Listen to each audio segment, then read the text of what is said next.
따뜻한 한 끼의 위로, 언제든 힘들면 와서 밥 먹거라. 그날 저녁은 카메라나 화려한 조명, 그리고 평소처럼 분 단위로 짜인 일정표도 없이 아주 소박하게 시작되었습니다. 그저 장윤정 선배님이 전화를 통해 부드러운 목소리로 건넨 저녁 초대였습니다. 너희들 제대로 된 밥 한 끼 먹은 지 오래됐지? 시간 되면 오늘 저녁에 언니, 누나, 집으로 오렴. 평범하게 들릴 수도 있는 그 한마디에 서진 씨는 잠시 멍하니 멈춰 섰습니다.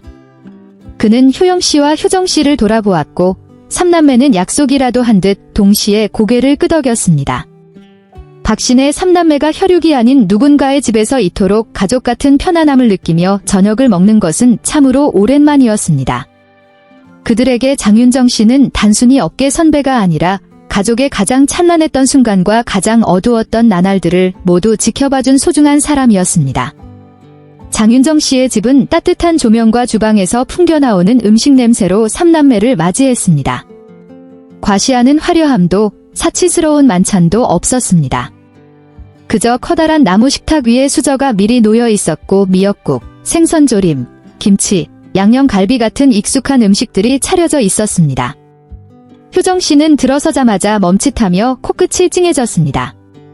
우리 집 밥 냄새랑 똑같아. 그녀는 자신만 들릴 정도로 작게 중얼거렸습니다. 주방에서 국자를 든 채 앞치마를 두르고 나온 장윤정 씨는 삼남매를 보고 인자한 미소를 지었습니다. 무대 위 스타의 미소가 아닌 가족 같은 언니이자 누나의 미소였습니다. 들어와. 거기 서서 뭐 하니? 손 씻고 얼른 앉아라. 오늘 좀 많이 차렸다. 효영 씨는 습관처럼 허리를 숙여 깊이 인사했습니다. 서진 씨도 인사를 건넸지만 눈빛에는 약간의 송구함이 섞여 있었습니다. 그는 이분이 과거 자신의 가족이 가장 힘들었던 시절, 병원비와 어머니를 잃을지도 모른다는 공포가 삼남매를 짓누를 때 말없이 손을 내밀어 주었던 사실을 결코 잊지 않았습니다. 하지만 오늘 밤 장윤정 씨는 그 이야기를 꺼내지 않았습니다. 그저 밥 먹으러 온 동생들로 그들을 대할 뿐이었습니다. 식사는 묘하게 아늑한 분위기 속에서 시작되었습니다. 누구도 서두르지 않았고 시계를 보지도 않았습니다. 효정 씨는 이 순간이 너무 빨리 지나갈까 봐 두려운 듯 아주 천천히 음식을 맛보았습니다. 서진 씨는 습관처럼 동생의 접시에 반찬을 놓아주었고 효영 씨는 묵묵히 생선 가시를 발라 효정 씨의 밥 위에 올려준 뒤에야 자신의 식사를 시작했습니다. 장윤정 씨는 그 모습을 모두 지켜보았지만 당장 말을 꺼내지는 않았습니다. 그저 부드러운 미소를 띠며 다정한 눈빛을 보낼 뿐이었습니다.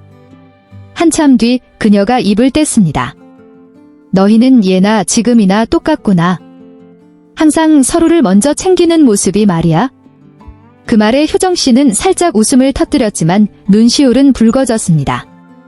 서진 씨는 잠시 숟가락을 내려놓고 깊은 숨을 들이켰습니다. 그는 이 식사가 단순한 한 끼 이상의 의미임을 느꼈습니다. 앞만 보고 달려가야만 하는 그들의 삶 속에 찾아온 보기 드문 쉼표 같았습니다.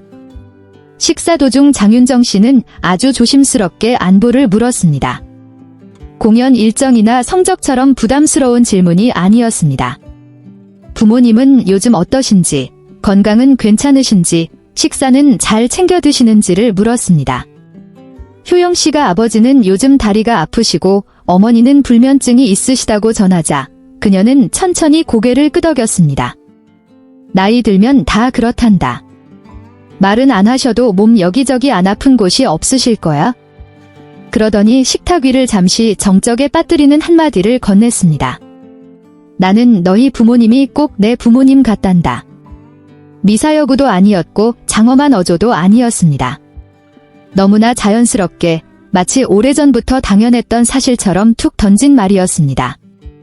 하지만 박신의 삼남매에게 그 말은 그 어떤 거창한 약속보다 무겁게 다가왔습니다. 가장 먼저 반응한 것은 효영 씨였습니다. 늘 책임지는 것에만 익숙했던 장남에게 타인의 따뜻한 관심은 때로 받아들이기 벅찬 법입니다. 그는 고개를 깊게 숙이고 두 손을 무릎 위에 얹은 채 낮은 목소리로 말했습니다. 제가 뭐라고 드려야 할지 모르겠습니다. 서진 씨는 식탁 아래에서 주먹을 꽉 쥐었습니다. 어머니가 병원에 계시던 날들, 병원비 영수증을 보며 느꼈던 무력감, 그리고 장윤정 씨가 많은 말 대신 걱정하지 마라, 일단 어머니부터 살리고 보자라고 말해주었던 순간이 떠올랐습니다. 그는 지금까지도 제대로 된 감사 인사를 다 전하지 못했다는 생각이 들었습니다. 효정 씨는 끝내 눈물을 참지 못했습니다. 급히 고개를 숙여 눈물을 닦았지만 장윤정 씨가 자리에서 일어나 그녀의 어깨를 가만히 짚어주었습니다. 왜 울어? 언니가 진심이라서 하는 말인데? 알아요. 효정 씨가 목이 메어 대답했습니다. 그냥 가족이 아닌 누군가에게 이런 말을 듣게 될 줄은 정말 몰랐어요. 다시 자리에 앉은 장윤정 씨는 천천히 이야기를 이어갔습니다. 그녀는 이 삼남매를 볼 때면 자신의 과거 모습이 떠오른다고 했습니다. 너무 일찍 철이 들어 서로를 의지하며 버텨야 했던 그 시절 말입니다. 동정에서 도와준 게 아니야.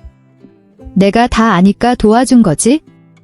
식사는 계속되었지만 분위기는 이전보다 더 깊고 진해졌습니다. 큰 소리는 없었지만 마음의 거리는 완전히 사라졌습니다. 서진 씨는 처음으로 자신의 가장 큰 두려움을 털어놓았습니다. 일 때문에 정작 가족이 필요로 할 때 곁을 지키지 못하게 될까 봐 무섭다는 고백이었습니다. 효영 씨는 그 말을 듣고 묵묵히 고개를 끄덕였습니다. 누구보다 그 두려움을 잘 아는 형이기 때문입니다. 효정 씨 역시 늘 박서진의 동생이라는 수식어 때문에 자신이 무언가 실수하면 가족에게 피해가 갈까 봐 압박감을 느꼈다고 말했습니다. 장윤정 씨는 이를 경청하더니 말했습니다. 누구의 몫을 대신 살 필요는 없어. 그냥 너 자신으로 살면 된단다. 내 가족은 항상 그 자리에 있을 거야. 그 말에 서진 씨는 동생을 오랫동안 바라보았습니다.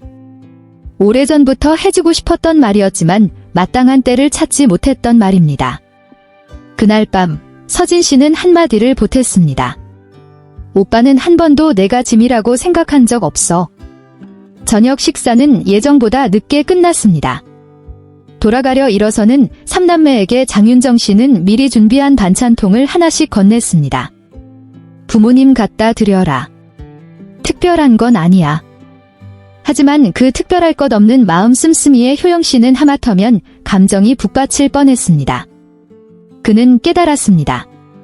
자신의 가족이 유명세나 화려한 후광 때문이 아니라 그저 누군가의 자식이라는 이유만으로 이런 소박한 배려를 받아본 지가 정말 오래되었다는 사실을 말입니다.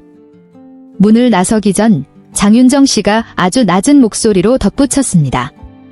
언제든 힘들면 와서 밥 먹거라. 우리 집 식탁에는 항상 너희 자리가 있다. 삼남매는 허리를 숙여 인사했습니다. 이번 인사는 예의 때문이 아니라 진심에서 우러나온 것이었습니다. 돌아오는 차 안에서 누구도 많은 말을 하지 않았습니다. 하지만 차 안에는 온기가 가득했습니다. 효정 씨는 가슴에 반찬 봉지를 꽉 껴안았습니다. 잃고 싶지 않은 오늘 밤의 일부분을 품는 것 같았습니다. 서진 씨는 창밖을 바라보며 빠르게 지나가는 가로등 불빛을 보았지만 그의 마음만큼은 아주 천천히 흘렀습니다. 효영 씨의 운전은 평소보다 훨씬 평온해 보였습니다. 이 저녁 식사는 방송에 나오지도 연예 뉴스에 실리지도 않았습니다. 하지만 박신의 가족에게 그날은 험난한 세상 속에 우리만 있는 것이 아니라 진심 어린 친절로 곁을 지켜주는 어른이 있다는 사실을 일깨워준 귀한 순간이었습니다.